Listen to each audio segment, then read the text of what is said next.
Hello, everybody. I hope everyone's doing well. I hope you can hear me. I hope to God you can hear me. That would suck otherwise. Um, does it sound okay? Do we sound decent? I hope. Please say y'all can hear me or I'll cry. But anyway, hello there. I hope y'all are doing really well today. I cannot. Can y'all? Sounds fine. Okay, cool. Wow, the delay on being able to see what the chat is saying. Oh my God, this is going to be a nightmare. This is fine. Well, hello, everybody. It's a bit quiet. Here, I can turn it up a bit. This is about as loud as I can go with my audio. I'm sorry. My voice is a little raspy today. I don't know why. Not really 100% sure what's going on there today, but hello. How's everyone doing? I hope y'all are doing great. So today we're going to be talking about something that has very recently come up to my attention. So obviously, as you guys can see what's on the screen, we're looking at Storybook Cosmetics, and I'm not actually super familiar with them, to be honest. This is kind of an interesting moment for both of us. I think I would say for all of us collectively in here. So Storybook Cosmetics was something where essentially a few TikTokers, Jesus Christ, TikTokers caught my attention. Let me see if I can pull up like some of their TikToks. I don't know how to show like who like added me or something. Oh, maybe here mentions. So I was shown like a whole, okay, here they are. So I guess that's this, I got tagged a lot by this one account in particular called Simpy Pins. I hope I said that right. Let me pull open this TikTok. And this is kind of what really started me down this rabbit hole of like, I need to see, what is going on here essentially. So let me bring this over for you.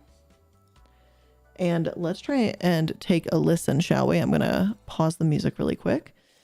And hopefully we can listen to this because this is one of the things I was tagged in where I was like, what is going on?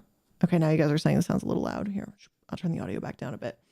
Okay, so this is kind of things that apparently Erin Maynard, who's the co-owner of Storybook Cosmetics, did to scam her friends. So apparently this makeup company has some like scamming shenanigans going on in the background, something of that variety, I guess. Also, thank you, Foxy Gamer, for subbing. Appreciate.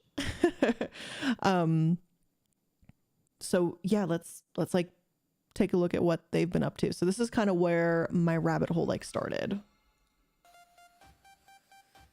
Oh, and this, I probably can't really use the music, I realize. So we're just gonna pause the music because I remember we're on YouTube.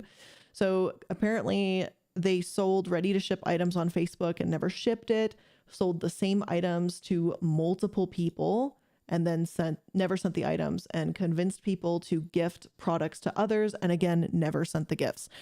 So it just sounds like maybe there's a little bit of like scam-maliciousness going on. Not really sure. But yeah, that's, and charge some people twice with a PayPal scam. So obviously hearing those things is like really damning, right? Like that sounds, I mean, how am I supposed to say that? It sounds really bad, right? Like you shouldn't do those things as a company. I feel that's fairly obvious, but obviously that's not obvious to everybody. That sounds really bad. I cannot say your name, but thank you so much for subscribing with Prime. Is it Wheelbomb? I don't know how to say your name. I am so sorry, but yeah. So I wanted to look into this company and just kind of see like what's the deal? Like, is there something I should be aware of? Something I should know more about? Like truthfully, I just wasn't certain with what was going on here. So I figured, let's take a look and see if there is something maybe worth turning into a corporate casket, but at bare minimum, taking a look at it from here, from this like, live stream perspective and seeing, what what is going on here exactly? And is there anything to really back up these claims that we're seeing too? Because those are some pretty serious claims, right? So like, you know, if you're going to say something like that, I want to absolutely know, like, hey, like what are we exactly dealing with here? So, you know, will this be a corporate casket? Maybe. It depends what we find. So, you know, let's get into it, shall we? Let me get the background music back because we need some background music, obviously. So yeah, so essentially a whole bunch of TikTokers pinged me in this, and I admit I was so slow. I've had just a couple family emergencies and things going on behind the scenes, so I've been so far behind in like trying to like read up on, you know, what's going on and stuff like that. So I'm really grateful when people, you know, do ping me and just kind of are like, hey, you know, like this is happening. Like I cannot tell you the amount of times I was pinged about this kind of stuff. Maybe this one is a good TikTok to look at too. I think this is one of those like story time ones where it's like, oh, story time here. Let me put this one up. Okay, so let's try this. Okay, sound should be up. Hopefully this is going to be like not music. Put a finger down if a friend once added you to a Facebook group and you had no idea what the group was about, but it had the word fandom in the title, so you felt right at home because you're a huge nerd, and you ended up making a lot of really amazing friends in this group, and even supported some of these friends' businesses by buying from them and telling everybody you knew about their products. But then they started doing some shady stuff, and they preyed upon your supposed friendship and used you and other mutual friends to basically bankroll their lifestyle while consistently saying that you would get the products that you bought. But it's been years now, and you and other people are out hundreds, if not thousands of dollars, and they are continuing to live their life without a care about the people they have hurt and stolen from. And so now you're on TikTok making a big video about it so that you can get the word out, because you know it's still happening and you don't want anybody else to get it taken advantage of. So these are the kind of TikToks that I was being tagged in essentially, and I was like, whoa, this is some pretty serious shit, right? Like that sounds like almost like classic scammery 101.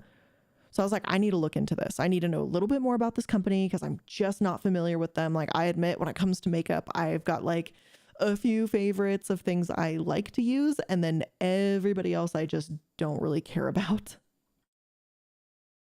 So this company is a company that's called Storybook Cosmetics. So they were past tense. And Maddie is saying that it kind of sounds like an MLM. It does, doesn't it? I thought this was like a legitimate cosmetic company, I guess. I think they are.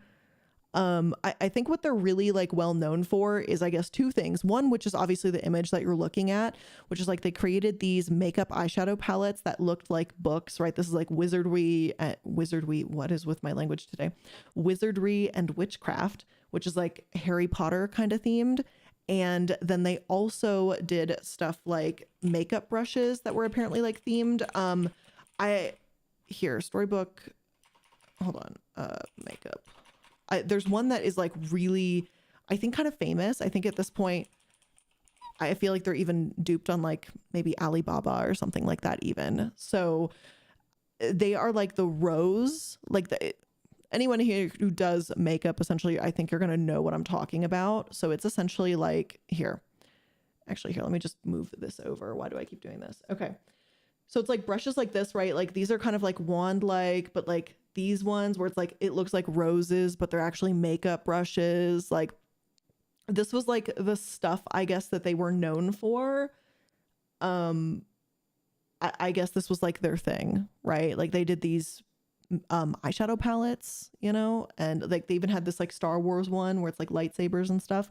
So their whole gag, I guess, is being like a makeup company that's like geeky or something. Like I think that's the deal, right? Does that sound fair? I think Sammy Kit T says it has the right name to catch millennials and Gen Z girls. It intrigued me. It intrigued me through the theme just now. Yeah, and I think it is. I think it's very like millennial chic, if that makes sense. Like I definitely have some of my older friends that are like, you know, very much like Harry Potter adults and stuff. And I think this is absolutely like a vibe. I'm boring, I guess. I'm milquetoast when it comes to this kind of stuff. So for me, I would be worried, like straight up looking at the roses, right? Like I'd look at the stems and I'm like, that looks really thin. Like the brush head looks really heavy.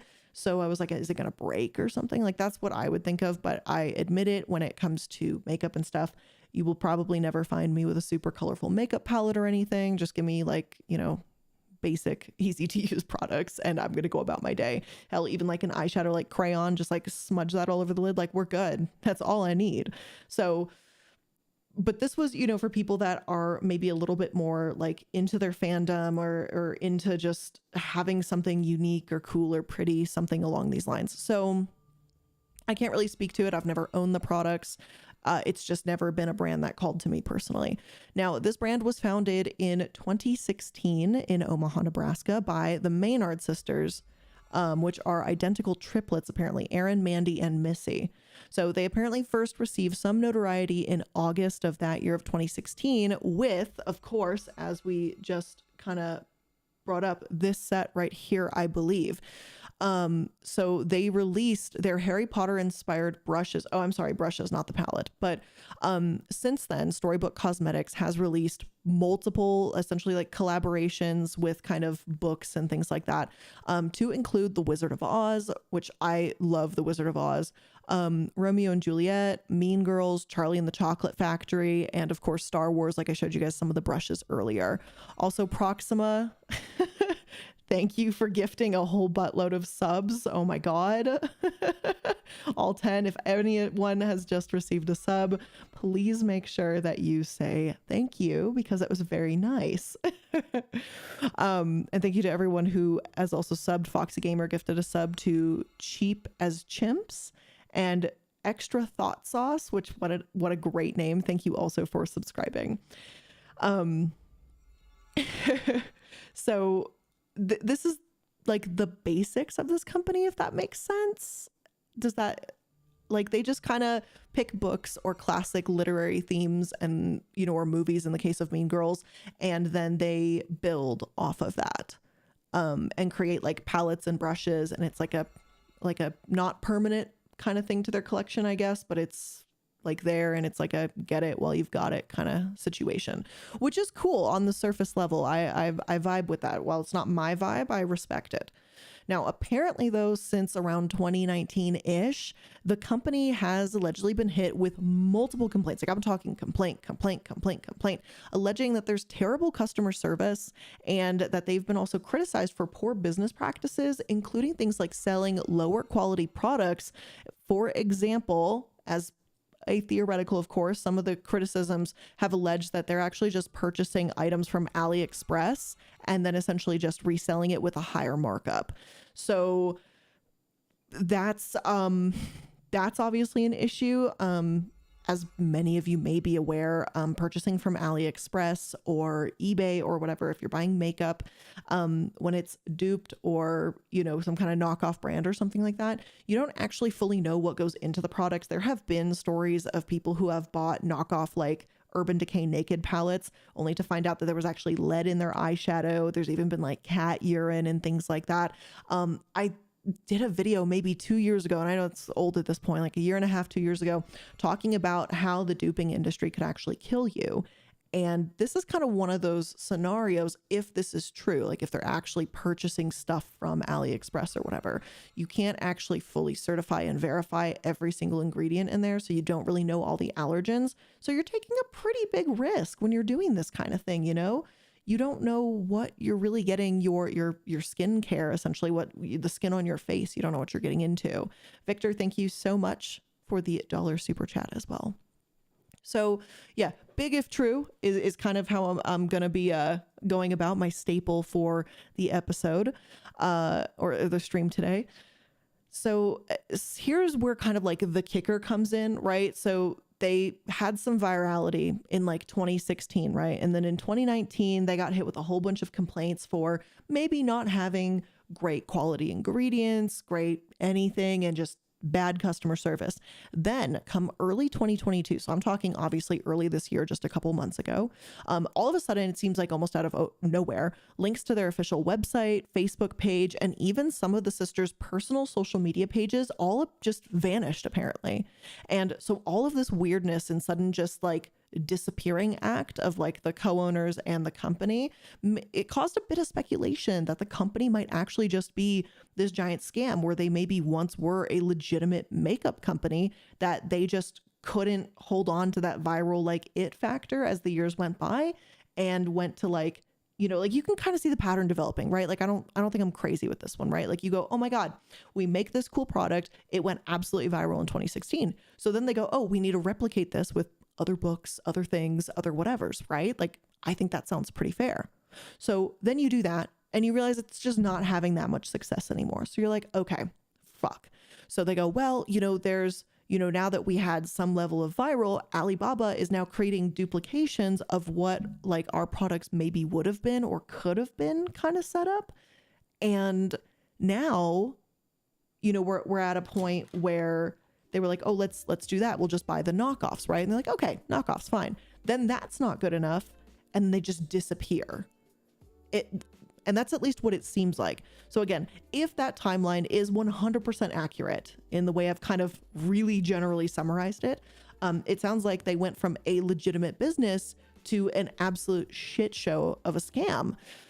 So that's what I'm kind of trying to figure out. And truthfully, even with what I've found, even with what we're going to look at today, I'm still struggling to have like a complete composite opinion on like, do I love this? Like, is it a company that's gone awry? Was this a scam the whole time? Like, I don't think this was a scam the whole time for the record, but I don't know what this is like. And some of y'all I'm seeing in the chat bringing up maybe, was this an MLM? Or it sounds like an MLM. It does sound like an MLM, but I don't know what it is. And I love all the TikTokers that, you know, tagged me and were talking about this and sharing their stories. I'm really appreciative, but I like their stories. I like anecdotal evidence. I just was like, I don't know much about this company, so I just need to do some learning. You know, I need to do me a heck and learn and figure out what the hell is going on here so that I can actually form an opinion to figure out what happened. Uni is saying they dipped, cash grab. It does seem to sound like it.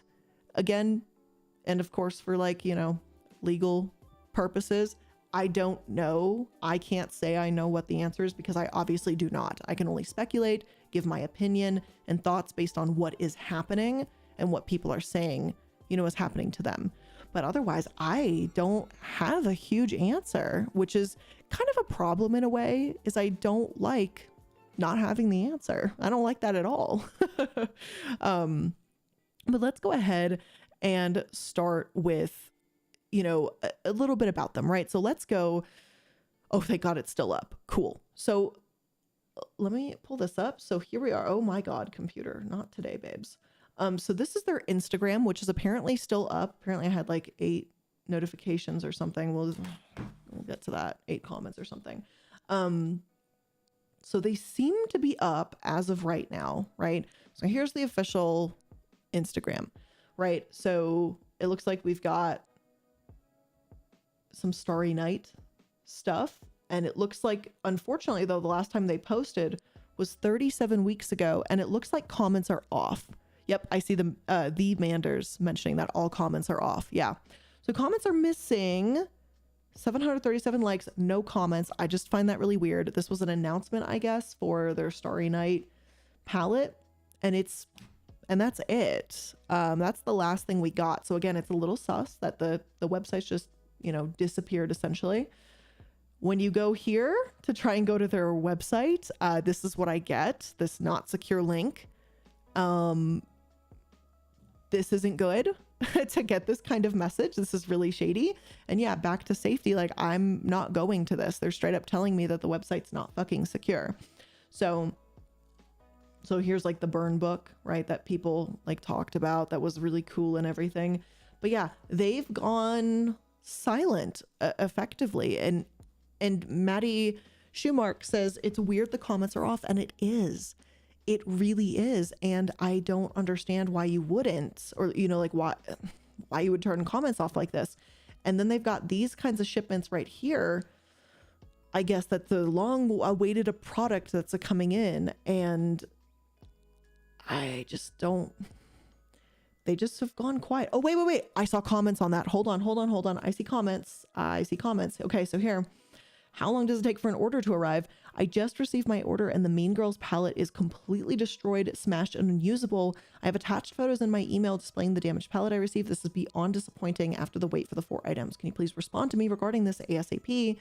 Right underneath, hi, I've been trying to contact you about a problem in my package. I emailed and DM, but haven't heard any response. Look at these. This is 103 weeks ago, 103 weeks ago. It's quite sus, might I say. Yes, many of you are saying this is suspicious, this is weird, and it is. Let's see. I've been trying to contact you. Here's another one. I've been trying to contact you. No one answers. You sent me an incomplete order. This person's just, when will it be announced? Excited to see the new products. This person's still excited. This person wants to know about the Van Gogh palette. And then they're talking about this only to wake up to, sorry, we oversold email, and that they're not getting, it looks like their Witchcraft and Wizardly palette, quill and ink liner and lipstick set order went through, and then they didn't get it. So it looks like there's been some issues for a while now. When our rose brush is coming back, blah, blah, blah, blah, blah. But I don't know when comments, let me see, there's comments here. I'm trying to see when did they turn, or you can see comments really just, okay, so comments were off here, but there's comments up here. So it looks like there was a giveaway or something. And someone, literally this comment is, geez, I haven't seen these type of scammers since early 2010. Little bit yikesy, you know? Yeah. I don't know. And then let's see, it looks like we have comments here on Jane Eyre. Is there any update on what's going on with the company? This was just 10 weeks ago. Is everything all right? 14 weeks ago. Still waiting for Black Rose brushes. I don't think you're going to get them, babes. So is the monthly subscription not up and running? Your website indicates it when it started in August or September. This is very confusing. Where is my item? Why don't you answer customer support? Most frugal monthly subscription I could ever sign up for. Joined in the beginning and I've only paid 3 times. Any updates? I still have not received anything. 9 weeks and no spoilers. Like, it's a mess. Is this like a fair picture that I from the comments, right? And these are people that are commenting that have literally spent money, giving money to this brand. We're like, hello, can you like do your part as a company and like, you know, do the damn thing? So it seems really shifty. And, you know, in my opinion, personally, if we're talking about what I think happened here, it certainly seems the story of a company that found success, was not able to keep said success. And then instead of, you know, maybe closing up shop in a more respectful manner or any of that stuff, they just continued taking money and then just vanished off the face of the earth. And now many of you know from watching the channel, even some of these live streams, you're pretty well aware that you don't just get away with this kind of stuff. You can't really do that as a company. Class action lawsuits do form, all of that jazz. People will find a way to sue you if you're not getting products. And it sounds like people are not getting their products. And at this point, it looks like months, maybe at this point, because like 10 weeks is what, 2.5 months we're looking at. So yeah, months plural is what we're looking at. Just say you can't go on operating, you know? Move on with your life. Don't do this kind of thing. Don't wreck your reputation because you've attached your real names to it. But they apparently that's not the vibes. So let's learn a little bit more about the company because obviously I needed to do a little bit of learning as well. I wanted to know more. I think everybody does. So this article here is from Omaha Magazine, which is obviously kind of hometown area, right? And for them, for the gals, the triplets. And let's learn a little bit about them, shall we? Because I think that's kind of important to understand maybe who these gals were in the beginning. I think a little bit of, you know, context is relevant here. So here is apparently, these are the 3 of them. I did not know this is what they look like. But yeah, these are apparently the 3 sisters. And this is apparently about them. So developing a cruelty-free cosmetics company may not have been the dream with which they started, but the Maynard triplets, Erin, Mandy, and Missy, have combined their individual talents to make fantasy a reality. Storybook Cosmetics is an online business they created after Missy introduced her sisters to high-end makeup about 10 years ago. At first, Mandy and Erin were worried about her obsession. Mindy would spend up to $80 on a single brush. The two were slowly swayed with the love of high-end product influencing their decisions when they created their own line. So the self-proclaimed nerds drew inspiration from their interests and channeled those into products. So that's apparently the claim of the start of this company is, I don't know. I mean, I don't know. That's what they say, how they claim it started. I don't know what to tell you from there, but that's what we're going with because that's what we know. So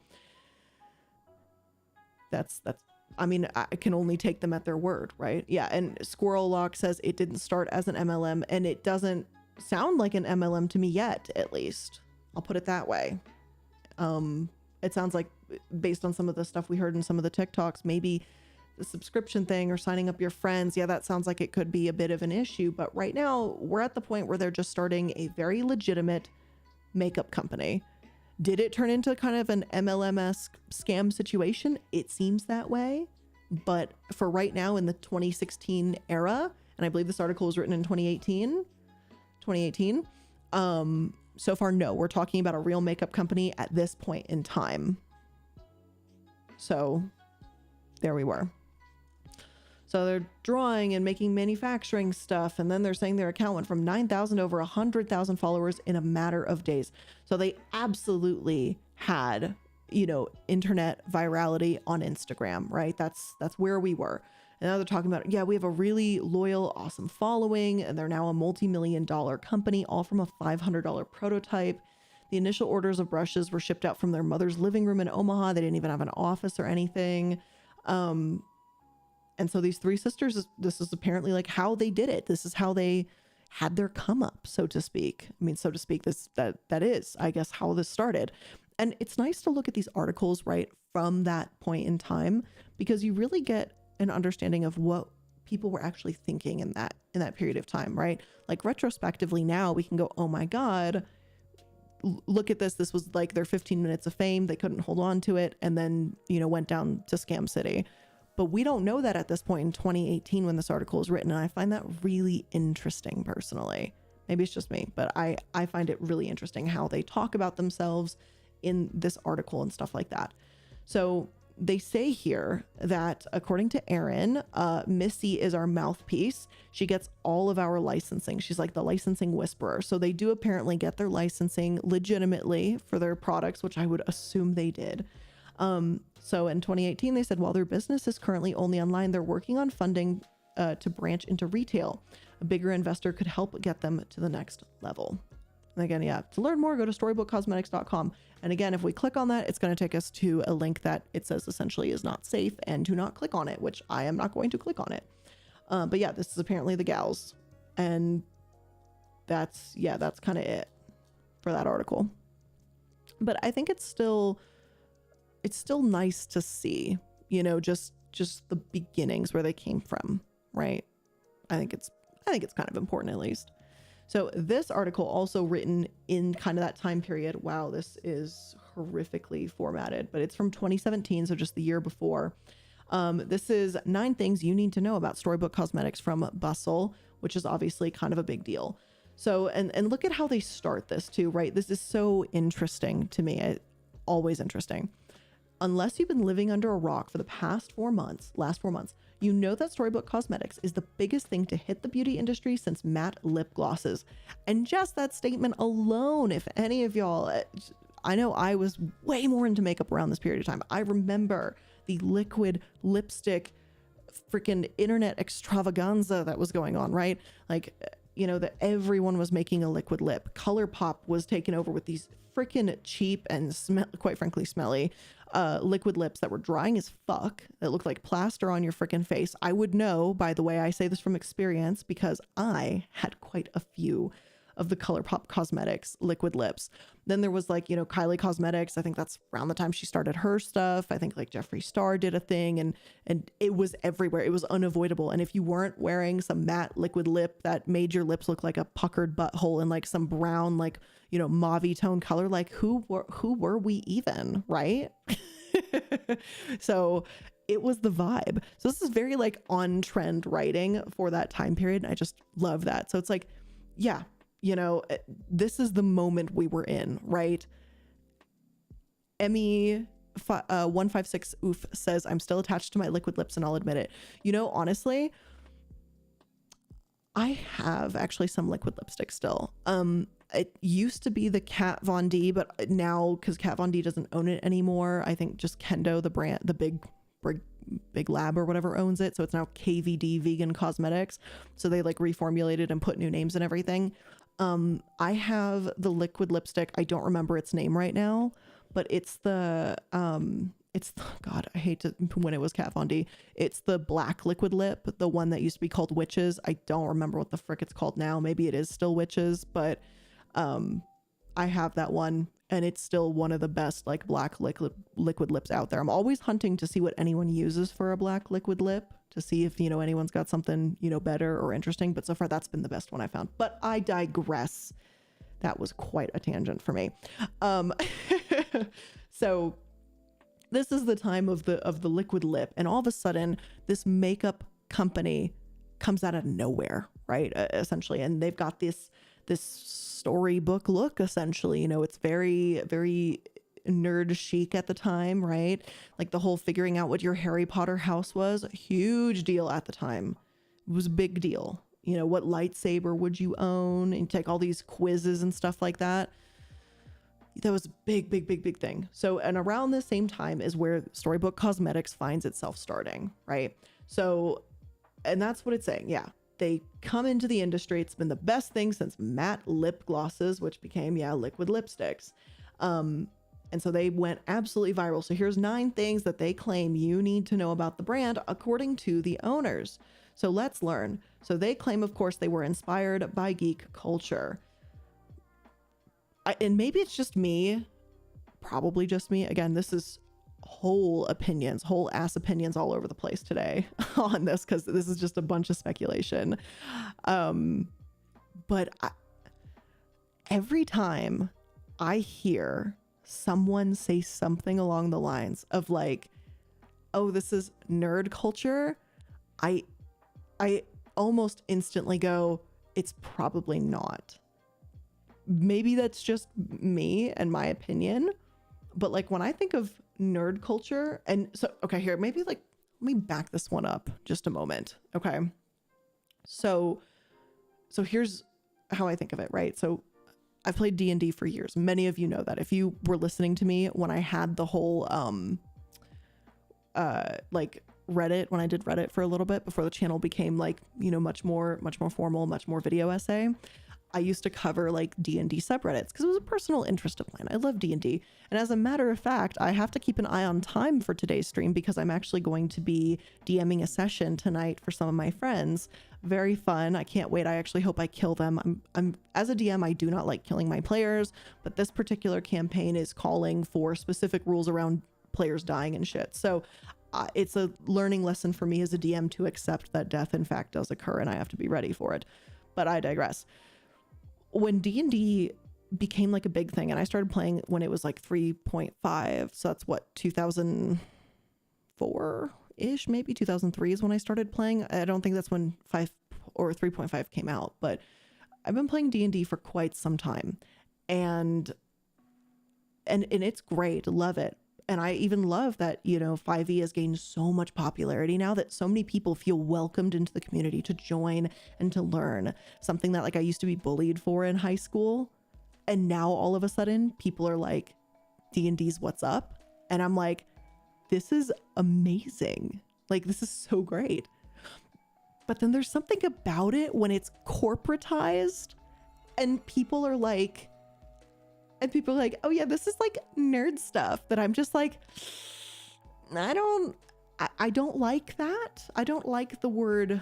Yeah, I don't like the nerd culture phrasing. I don't know why, it just doesn't hit right for me. Miss Selena says nerd culture is like saying anything non-mainstream is somehow different or uncool. In a way, yeah, because there was a lot of glam at this time in makeup, right? Like I think, shoot, I cannot remember that brand's name, but they're always in a lot of fucking trouble. Oh, Huda Beauty. I one day will cover Huda Beauty because they just have shit up to the fucking brows. Huda Beauty, this very glam, very gold, like Jaclyn Hill was like the queen of internet at the time. I think that was pre-hairy lipsticks. Like it was a vibe, right? And so for all this glam and very like ultra femme like makeup stuff to go on, and then all of a sudden, you know, Storybook Cosmetics came along, like it was big, it was different. Like it's hard to explain how different it was. Like it was insane. So and don't worry about 2004 Dripstone Delta says I was conceived back then. Congratulations on being conceived and born. I was in elementary school or something in 2004. So I was not an adult in 2004, far from it. Good Lord. I wasn't going to be an adult for like nearly a decade later, but yeah.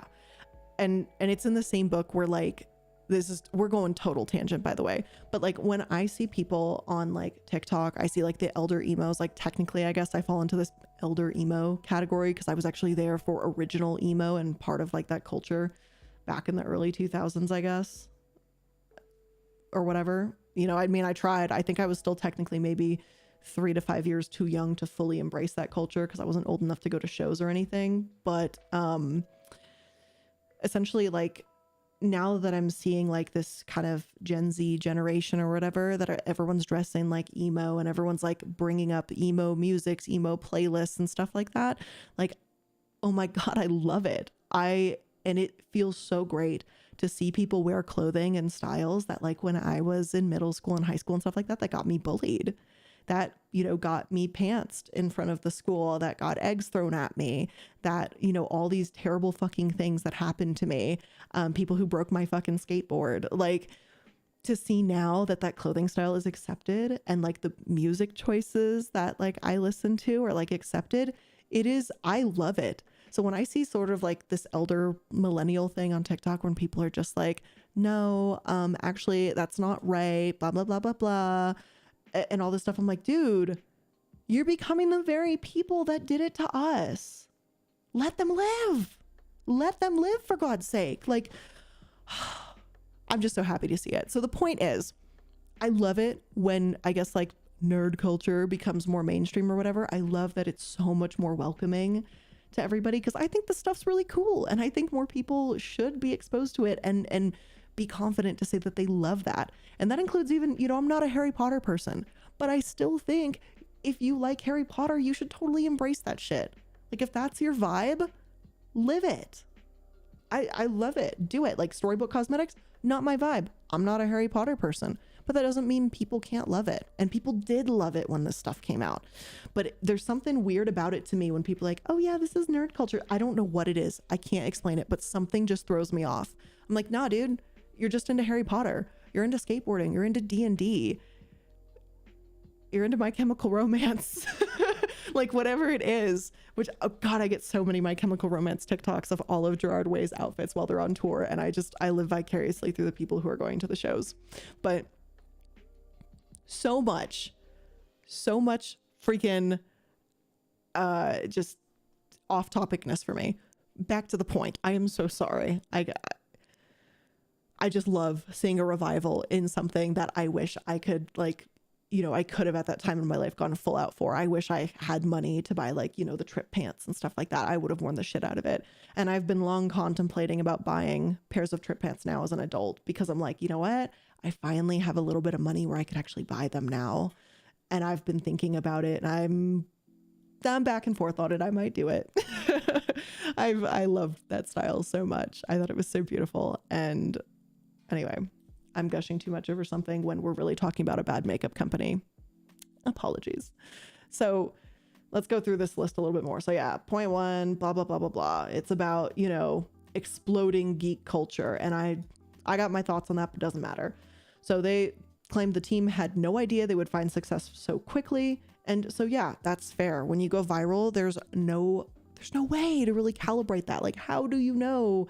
What do you do when you go viral? There's no rule book for it because every time someone goes viral, it's totally unique. So that's a vibe. Also, I see, yeah, we're mentioning cosplayers. Yeah, y'all, I went to, God, this is going to be so embarrassing. I'm about to out myself so badly. So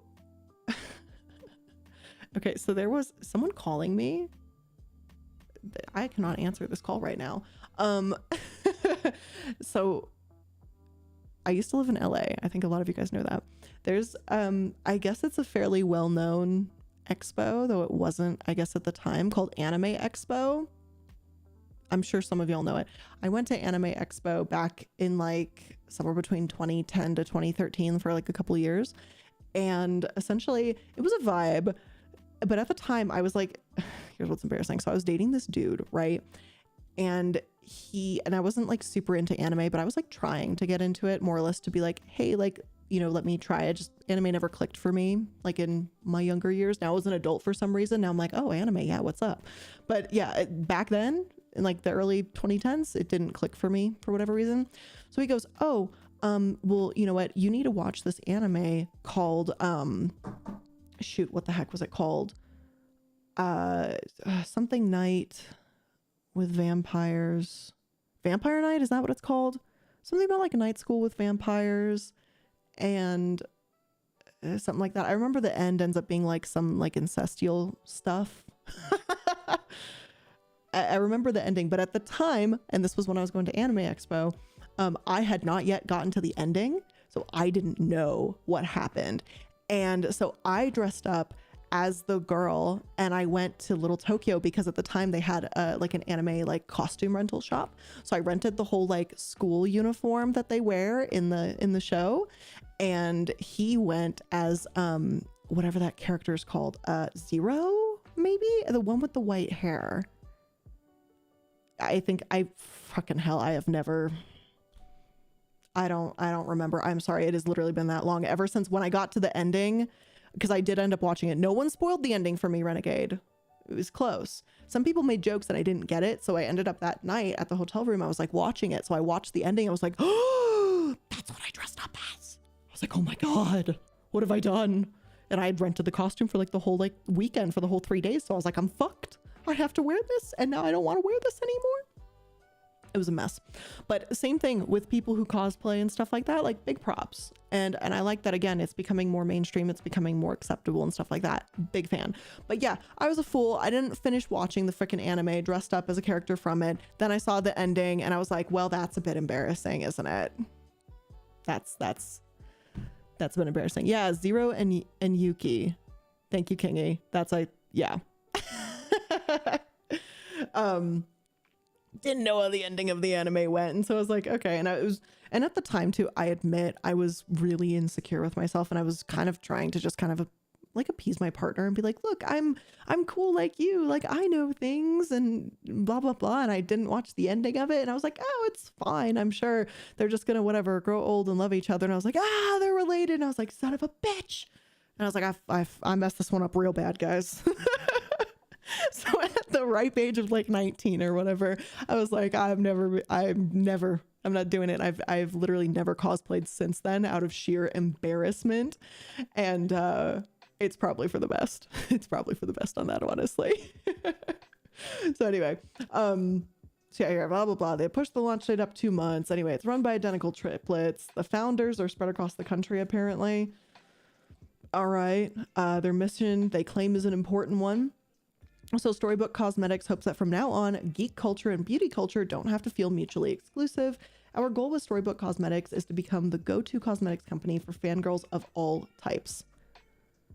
So, yeah. Techno Sugar Creation says, I never saw Vampire Night, so that was wow. I am so sorry I just spoiled that for you. I'm surprised no one else has spoiled it for you yet, if we're being like completely real here for a minute, because it ruined it for me. It really did. Like at the time too, like around that time frame, that was what it was like vampires were like on trend too, right? So it was kind of like, oh yeah, watch this vampire anime. That should be a good way for you to dip your toes into like watching anime or something. So I was like, yeah, that seems fair. Because there was like what, True Blood, there was the Stephanie Meyer books all over the place. Like I think it was like Vampire Everything was everywhere. So I was like, okay, yeah, sure, it's a vibe. The ending was not a vibe. It did not pass any checks whatsoever. So anyway, yeah, this whole thing is just blah blah blah, essentially like a nice little fluff piece about how they're gonna, you know, make all their stuff, and wow, what a cool brand. So, good for them. Then they hit as a company a really cool milestone because of this right here. So Storybook Cosmetics is finally coming to Ulta. So this is a big moment for the brand, right? They finally get to go to a big retail store. Kingy says Vampire Night was 2004, Twilight was 2005. So this predates Twilight. I'm sorry, I'm really bad at the anime stuff. Or the anime stuff? The vampire stuff? I don't know. I'm bad at all of it. Listen, I'm boring as hell. All the books in my little bookcases are like pretty much all nonfiction. Like I live a very boring life. All I do is just learn shit all day. And I'm okay with that. That is my life to live. Although I do have a shelf of anime, like manga. Or I guess someone's gonna get mad at me for saying that. I have a shelf of manga. And I vibe with that. But I don't have many. But that's okay. I have Noragami. I have all of Noragami because I couldn't wait for like the TV show or whatever to be made. So I just bought the books and started reading the books to figure out what happened because I was like, I need to know what happens here. So I've got, stuff like that. But anyway. So now here we are in February 2018, Storybook Cosmetics is going to Ulta. This was like a big deal because at the time, these kind of viral Instagram brands were not really easily accepted into like the Ultas and Sephoras and kind of brick and mortar stores. So this was actually like a very big deal, right? For the brand. It was totally, what the hell? I don't want to stay in touch. Sorry about that. I'm like, no, thank you. I will L pass, but I apologize. Like, thanks for the offer.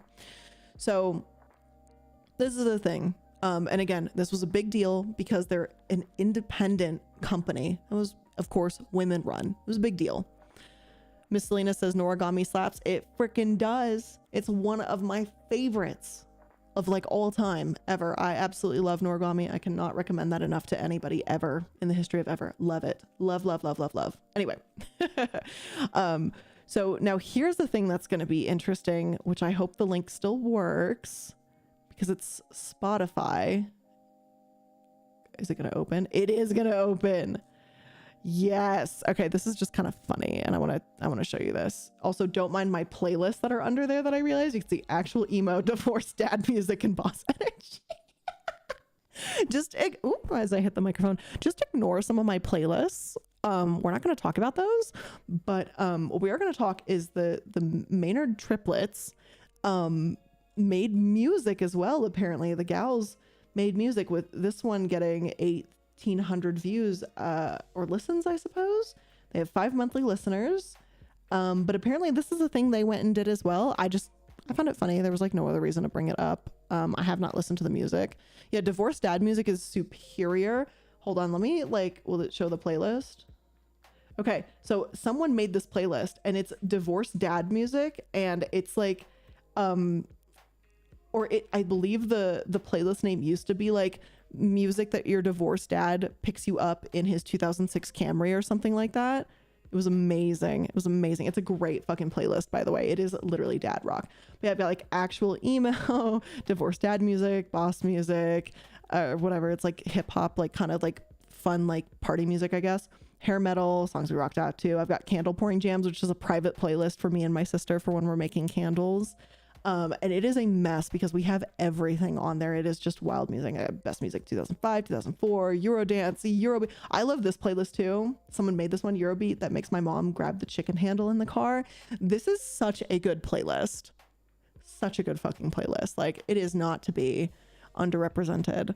Like, I've got kind of the tea on stuff. And of course, like a villain era playlist, early 2000s techno. Like, I've got really kind of all over the place music, and that's fine. Did I make any playlists? Yeah, I made this one the actual emo playlist because this was just music that essentially I listened to in like 2003 to 2008. So it's like a very specific time frame with a very specific set of music.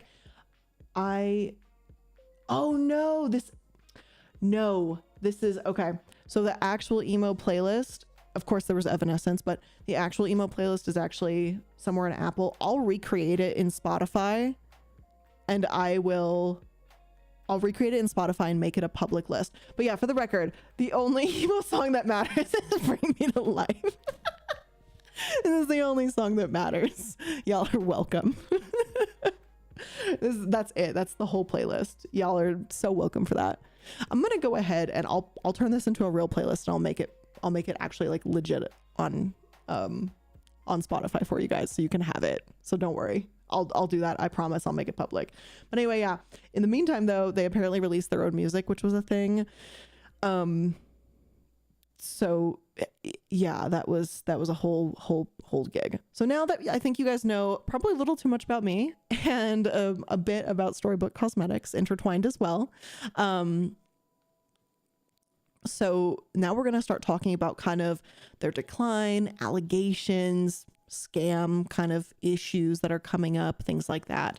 So here, let me see if I can open up my other playlist. I don't know where it's going to open because it's Apple. Hold on. Let me try and do this. Apple.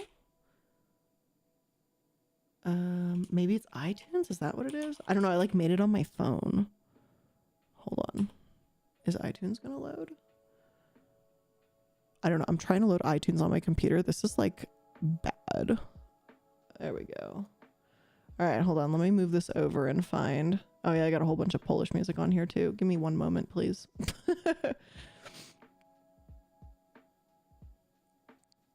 Okay, so I've got a lot of playlists on here actually.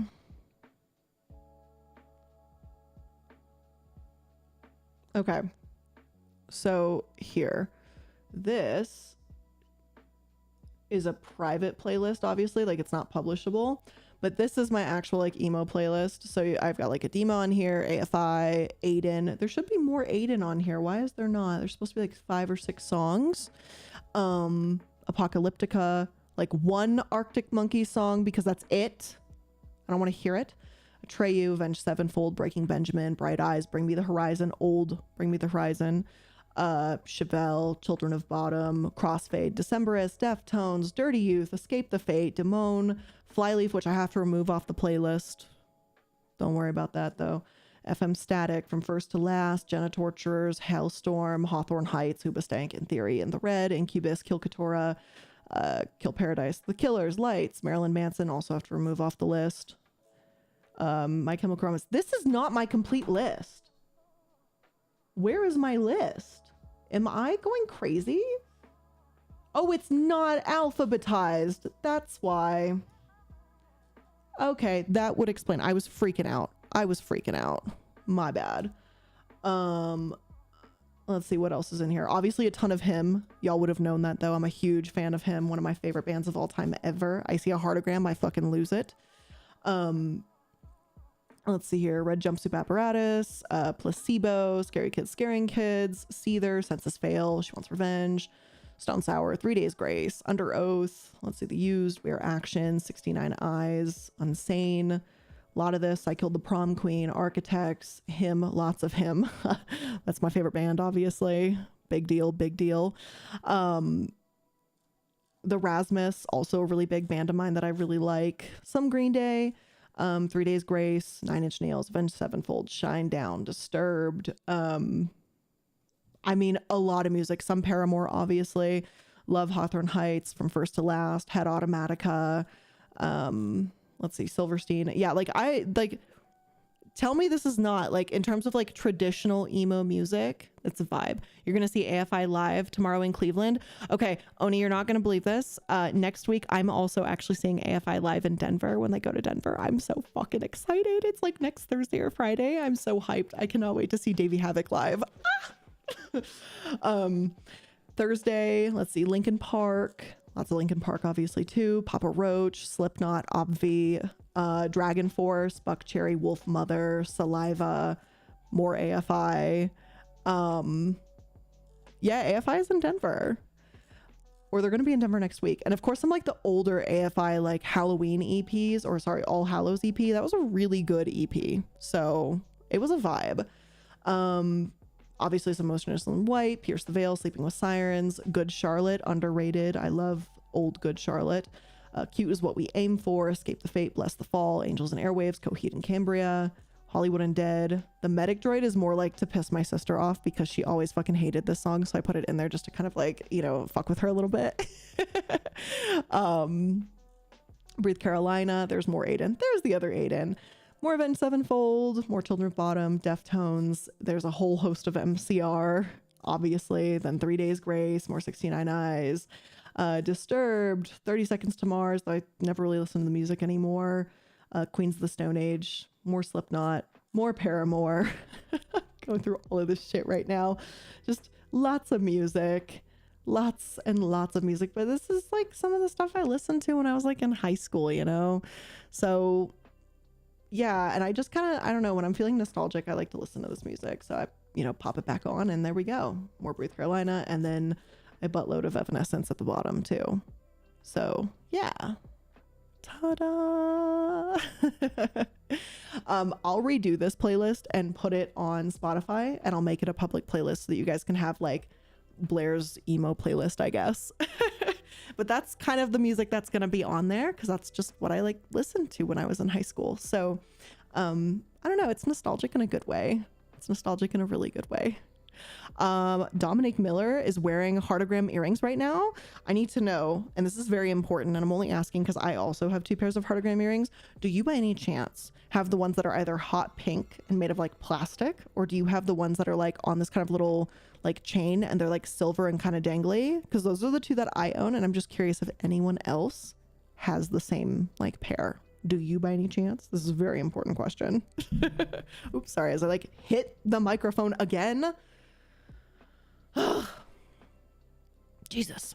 Aaron Permet says, have you been up to date regarding Elon Musk and Twitter? I have. I've been retweeting and talking about it a little bit on Twitter, but Twitter's just very quickly going down the shitter is the short answer. The long answer is I'm watching because potentially it might be an episode or something worth looking into, the absolute decline of Twitter. And my Clara, are you considering releasing anything about the war in Ukraine? Just curious because I have family there and some people don't seem to know much. I've done a couple streams talking about Ukraine and what's going on there. It is still hard to really compile a lot of information, if I'm being honest, like just because there's, I don't know if this makes sense. There's so much and so little at the same time. And also it's somewhat confusing. I find a lot of conflicting information, and it's personally a struggle for me. I don't actively cover wars and conflicts and stuff like that. So it's something that for following it for me is just a little trickier. I don't have family in Ukraine. I have family in Poland, but that is, irrelevant. Ukraine is, that even if you don't have anybody there, those are real people. Those are real families that are really suffering. So I don't know what to say about that other than like, it does matter. It sucks it's not getting more news. There is some Reddit stuff out there. Okay. I know there are people still covering it. I still get coverage about it quite frequently. So I'm always kind of listening and trying to hear what's going on. But yeah. Oh, Cherry says, I have the pink ones in my jewelry box. Oh my God. No one seems to have those. I am so happy. Did you get yours at Hot Topic too? I got mine at Hot Topic. I'm pretty sure I did. But yeah. Renegade says, thank you for the stop romanticizing serial killers video. You are so welcome. It just sucks it had to be said, honestly. So yeah. But anyway, let's go back to Storybook Cosmetics because I am full of just distractions all over the place. That has been my vibe for today. I can't keep anything together, apparently, for shit. So, okay. So let's go ahead and, speaking of Reddit, get ourselves over to Reddit. So let's take a look at Storybook Cosmetics. I guess this is a thing from Beauty Guru Chatter, which I do follow them. They have some interesting things they talk about on there from time to time. It's a vibe. So So they go, this was 6 months ago. They say, is anyone following what is going on with this brand? I've been reading comments on Instagram for a year or more, and there have been consistent complaints about shipping, little to no communication or customer service, damaged pallets, etc. The most recent comments are saying the links for the storybook club, which I guess they had like a subscription service called like their book club or something, it no longer works, and one sister has entirely disappeared from social media. It looks like they have been actively defrauding customers for a while. So this person, EAB Mango, I guess, Famous the House, says, I've been dying to talk to someone about this. What is going on with the brand? I've been thinking they were shady for years now. I think what happened is all the sisters had babies all at the same time and no one had time to put into the business. I didn't even know that they had babies, but yeah. COVID hit and I think that further screwed them. They haven't even updated their Instagram since February. I'm thinking it's over for the brand. I think they were terribly managed and poorly funded. A really cute idea for the brand though. I was super excited about them at first because I'm a book nerd, but I don't think they had the funds or business skill to take it where it could have been taken. Even the book club thing, it was supposed to be every month, then it came every other month, then every few months at random, then it just disappeared. The way they went about book club was screwed up too. I hope someone does an in-depth YouTube video about it. There's definitely a lesson to be had and a story to be told. It's crazy to watch them burn it to the ground so effectively. They have terrible customer service. They tried to scam customers so many times. When comments didn't go their way, they turned off comments. They promised things and never delivered. I wonder how many orders were charged but unfulfilled. So that's a lot. That's kind of a big deal here. Again, a lot of information. Uni's heading out. Bye, Uni. I hope you have a great day. Take care, friend. Maybe one of the reasons the brand failed is because most people didn't buy makeup during lockdown. I don't actually know about that. I think, well, I mean, yes and no. Okay. So beauty industry as a whole actually grew during the pandemic, if that makes sense. But in particular, the kind of segment of the market that really grew was actually skincare. And so a lot of companies, I think one is Forma Brands, I believe, is actually considering filing Chapter 11 bankruptcy or something. One of those big brand houses, either Coty or Forma or something, I can't remember which one, is considering bankruptcy because the attitude around, you know, what you put on your face changed from being all about makeup to being about how you take care of your skin and your skincare routine and stuff like that. So companies that were purely makeup and almost in a way, like, I don't want to say like Storybook Cosmetics was fast fashion makeup, but like very viral Instagrammable makeup, maybe like quirky makeup even, that those companies struggled through the pandemic because they just could not adapt to the change that occurred. That was the pandemic. So I think, yeah, certain brands absolutely floundered while others were able to, you know, keep pace. It just depends who you were and how you treated, you know, your stuff, I guess. But yeah, essentially, again, people have been talking for months about what happened. So here is Kick Ice saying some more problems about them too. They say that they didn't ship orders as promised. Then they had side hustles where they were making sub boxes, limited edition brush sets, custom cups, raffled off products. They did raffles for things that were never given away, prizes that were never sent, and even got a bunch of people on a PayPal scam, and it was all knowingly done by them. Yeah, so that's a whole thing. And of course, this person's asking if the Facebook group is still around. I can go ahead and tell you right now that the Facebook page is down. I tried to find it. It is gone. Cannot find that. So if Facebook pages, I don't know if they had an active following or if they did, how active it was, but it's not here anymore. Broomstick's out too. Have a great day, Broomstick. I hope your kid has a great day at hockey practice. Nicole Wagner says one of the triplets kept weaponizing mental illness as an excuse for items being late from all of her business dealings. Is that what's, oh, that's what this person's saying here later in the comment too. They got the I'm depressed excuse 10 times. It's been 3 years now, still nothing. So much money is left out there and none of us have anything to show for it but broken promises. Today we were told I have to work on me. That's all I can do. Still no efforts to get a job to pay their friends back, and it's gross. It should be a Dateline episode. This seems pretty rough. This seems almost like it couldn't be real, you know? Storybook feels like a small Etsy store that was too ambitious and couldn't step up to the plate, but didn't want to invest into management to help them keep up with their popularity. So they just scrambled and now use the pandemic as a reason to disappear without blame. Millie Pad Thai also loved the name. That's actually a very, I think that's actually a very fair assumption. Can most of us in the chat, I think, agree that I think that's a fair assessment.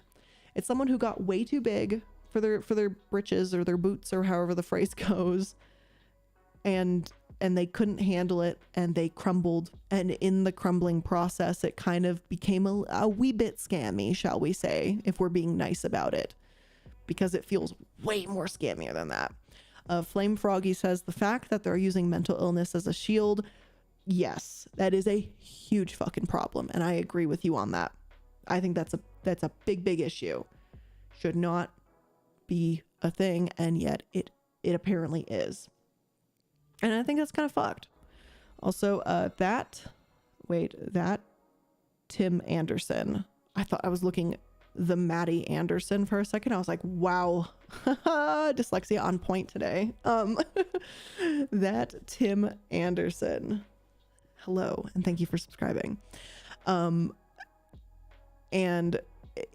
hold on, name Ola Name Nonai. I cannot say her name, I'm so sorry.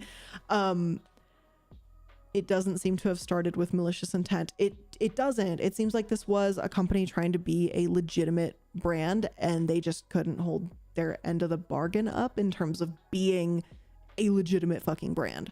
So it sucks when it happens, you know? But shit like this does happen, and this can be a fantastic learning example for the rest of us, for future business owners. Like, don't do this. It's okay. Nama is fine. Okay, thank you. And yes, that Tim Anderson. Hello. So here they are starting to kind of unfold. So now we're gonna go ahead and take a look at, hopefully this opens, because so many of their links are just dead links at this point. It is really kind of embarrassing. So let's take a look at their BBB. Now, many of you know I did in fact do an episode on the BBB themselves. With that being said, the reason why I still look at the BBB, even though they were a pay to play kind of situation is what it seems like they are, is people still see them as a trusted source. And when people still see them as a trusted source, it means that people are going to leave their reviews and their thoughts because they think it's going to help people. So let's take a look at the BBB, which rates them as an F, might I add. Rates them as an F. They say the business is not accredited. Of course, they say Omaha, Nebraska. Now, there were 6 customer reviews on here, but an average rating of 1 out of 5. And it looks like these things started in 2021, so about a year and a half ago. And none of these reviews are good. All of these are about not getting their products. This one just lots of, I know it looks like expletives. I bet it's not. They're just privatizing certain information, or the website is. Always when you see that I would give 0 stars and I could, you know that that's an issue. Don't order from the business. They're scamming people. You know, they're never, you know, only to get things refunded. The item you got was a month late. Like, these are big things. Yeah, this is scamming. Avoid these people. Ordered something and it took months. Lots of response. So I tried again. It's been 5 months. No product, no responses to emails or social media messages. Website is no longer up, so we can't claim our money back. So I think these are issues. I wish I could give them a good review. I like their products. They are well designed and a decent quality. Unfortunately, they're not good business people. I wanted to return my order because I realized I needed my money back rather than some new makeup. So I turned to the website to see what the return policy was. There was no information about returns anywhere on the website or on the packing slip I received with my order. The only information I found on the website was that in order to make a return, the item had to be new and unused. I hadn't even taken mine out of the tissue wrapping of the box it came in. I sent multiple, 3 or 4 emails to their info email address listed on their website for inquiries. To this day, I have not received a response. It has been over 3 weeks since my initial email was sent. I finally was able to receive a response via their social media account when I commented under their most current post about needing someone to respond to my question. They finally told me to send my return to an address and to include my order number with the shipment. I shipped it out the next day and was waiting for an acknowledgement of the receipt of the item. It was received 3 days after I shipped it. I reached out to inquire about the status of the refund. I tried their useless info email again, but again, no response. I sent a direct message to their Instagram page since that's how I received information last time. No response. I sent another email and direct message, this time saying if I didn't hear back, I would be reporting them to the BBB. No response. I finally opened a dispute with my bank to try and get my money back. I reached out one more time to their Instagram and informed them that I had made the dispute with my bank, and what do you know? They responded back instantly. They were able to find all of my information so quickly. Isn't that interesting? How fast that was able to happen once I took negative action against them. Just stay away from them. There are other makeup companies with just as cute packaging for their makeup brand, but don't screw you over. So that sucks. Oh, I have the Imager thread. Don't you worry. Actually, that's actually the next one on my list of links that I have. Are you talking about this posting right here, Kingy? Because this is people's orders and how these orders essentially were just gone. Just gone. Direct Tech says, can I be in one of your videos? Thank you for the 20 bits, but I really don't have other people featured in my videos. It's just kind of an accountability thing. I will in the future be looking for people in episodes. Like I want to start interviewing kind of experts in certain areas and things like that. There's actually an episode that we're working on. It's probably maybe 4 months away from being done, if I'm going to be honest, but I'm going to actually look for like a kink expert to talk kind of explicitly in a more like formalized way about certain aspects of a particular part of kink culture that I'm looking at that may be a little fucky. So that's something that might be coming out maybe February or March. But yeah, those are kind of like the voices or something of what I'm going to be looking for, is kind of other experts in their expertise field to, you know, give their insight, their opinion, and their thoughts on certain things. Yeah, so I'm going to be looking for a kink expert at some point to talk to someone and ask a couple questions about the particular topic that I'm going to be covering. So yeah, but yeah, for those of you that know, for y'all that have been in streams before with me, you know that I plan episodes out 6-7 months in advance. So we're planning April right now ish. That sounds about right. I think we're starting to plan April episodes right now. So I'm usually very, very, very far in advance with episodes being planned. Like the Kanye episode that I did, Wednesday, that one was hard. Doing short turnaround videos when something like that really comes up quickly is usually pretty difficult to do, just because there's just so much that goes into making an episode. But normally we're planned out like 6-7 months in advance. So that's why I'm trying to start integrating like more experts and things like that to try and get like a personalized opinion on the topic at hand. So anyway, again, another distraction from me going way off topic. But yeah, so I'm hoping we're gonna get to that. Duke says the kink community is really good on the topic of consent. They are. Millie Pad Thai says corporate casket needs an episode on Honey Burdette, especially since it was bought by Playboy.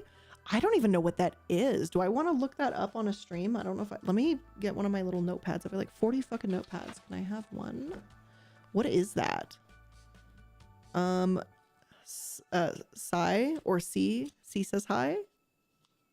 Sai says hi. Have a good day at work. Honey Burdette. Hold on, let me write that down. I know my poor character is going to be like looking funky for a second. Hold on, I have to look down. Honey. How do you spell that? Burdette? Oh, Burdette, essentially.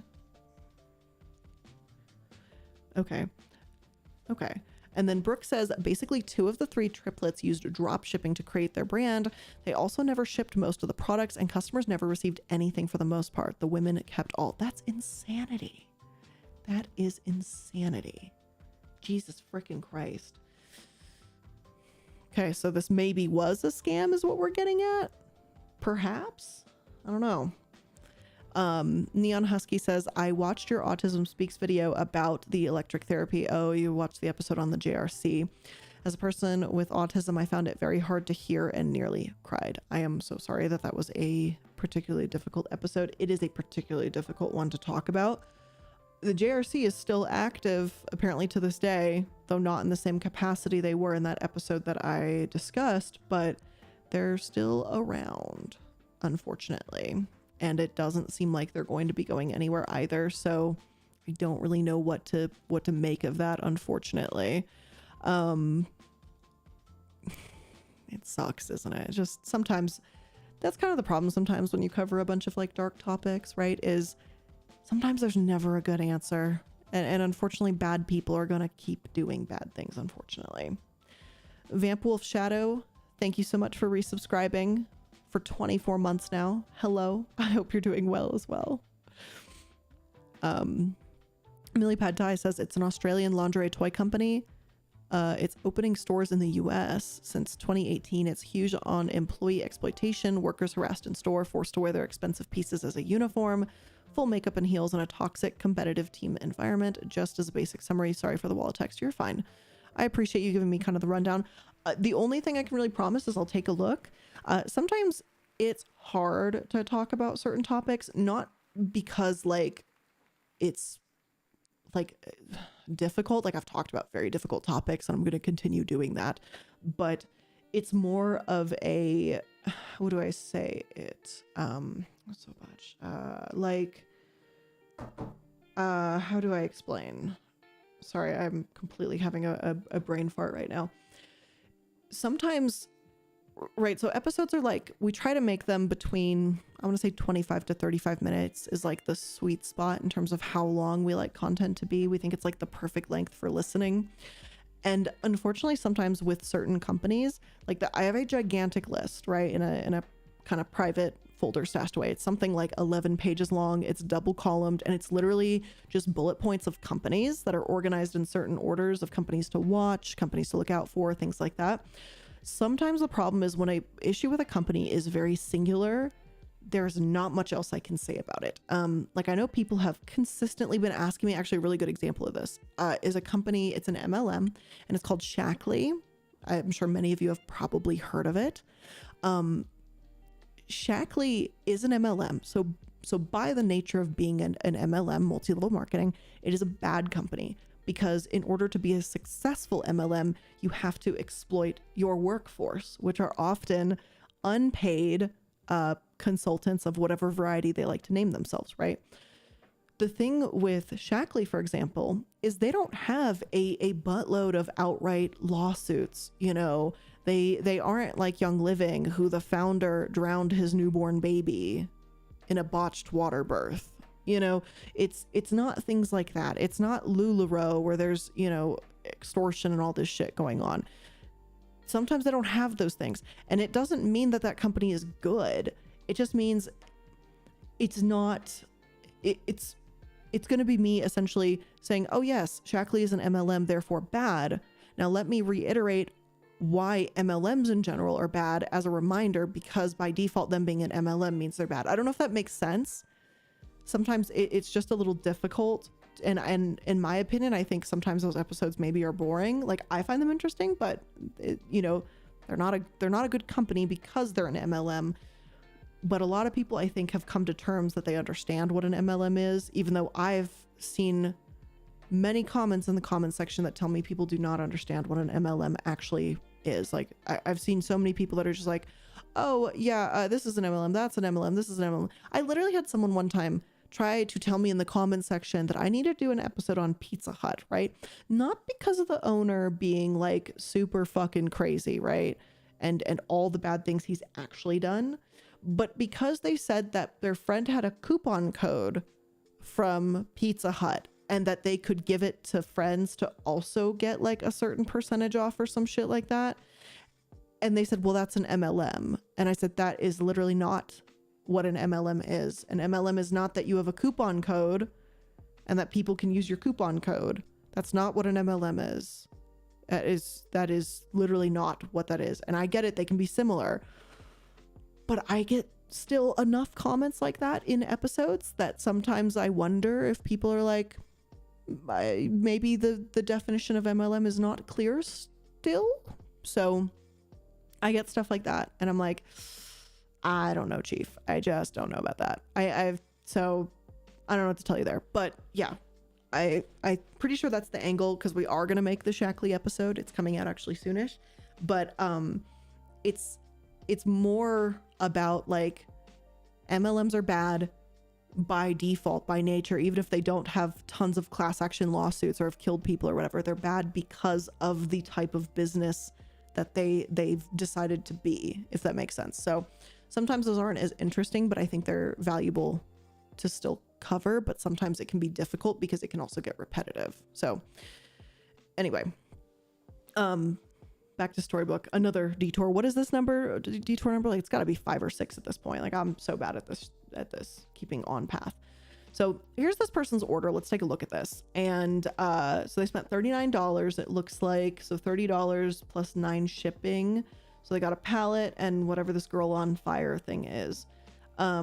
So then they're like, hey, I'm wondering if my order has been shipped yet and if it's scheduled to be here. I know it's incredibly busy this time of year. I understand if there's some holdup. And then they said, this was my first email to the company. I was growing concerned. I had not received a tracking number or any updates. Never received a response. I reached out multiple times and never got one. And then I believe this is their Better Business Bureau review, which we looked at as well when we were on the BBB. And then I guess this is someone else. And of course, other ones that we were looking at as well on the BBB. And so, yeah, just showing all of these.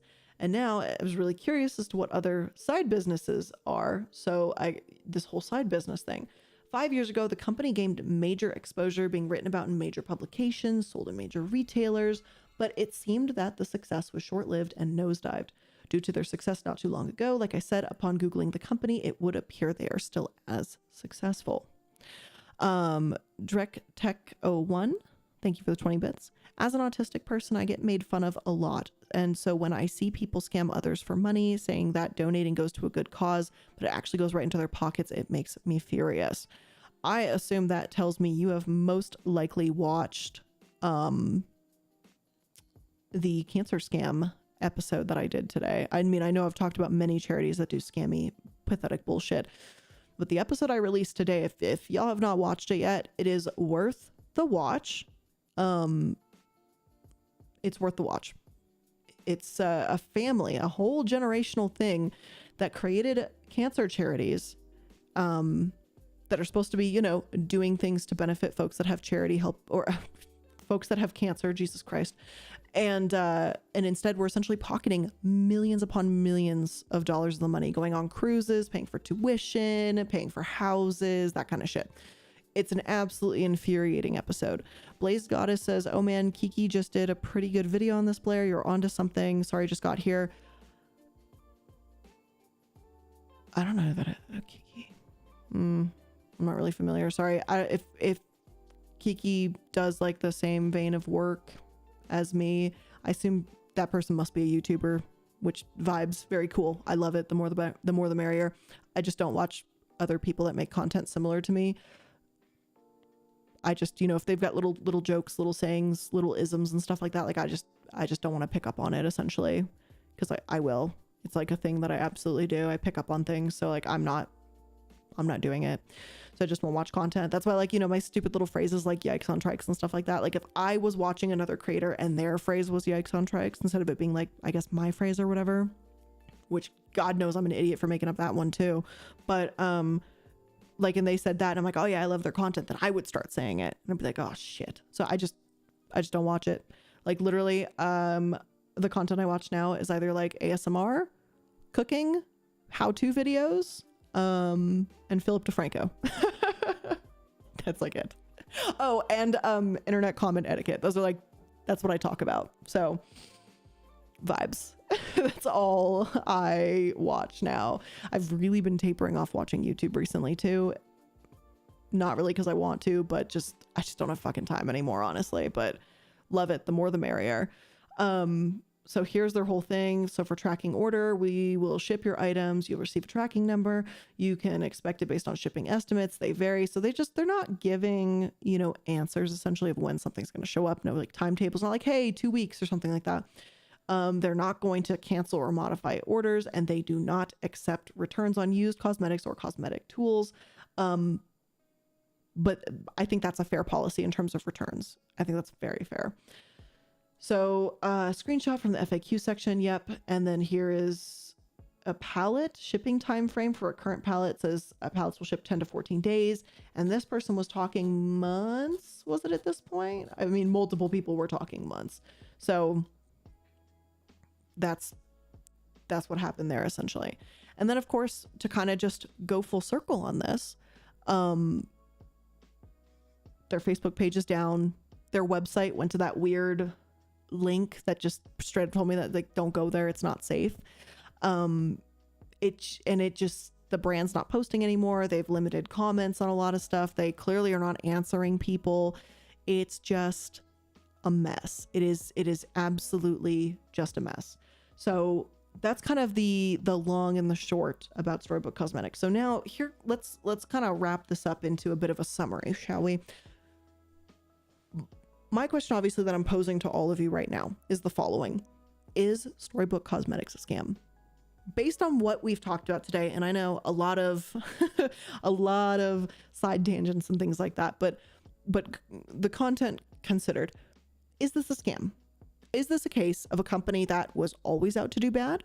Or is this maybe a case of a company that started out as legitimate and just maybe didn't have the business prowess to become successful?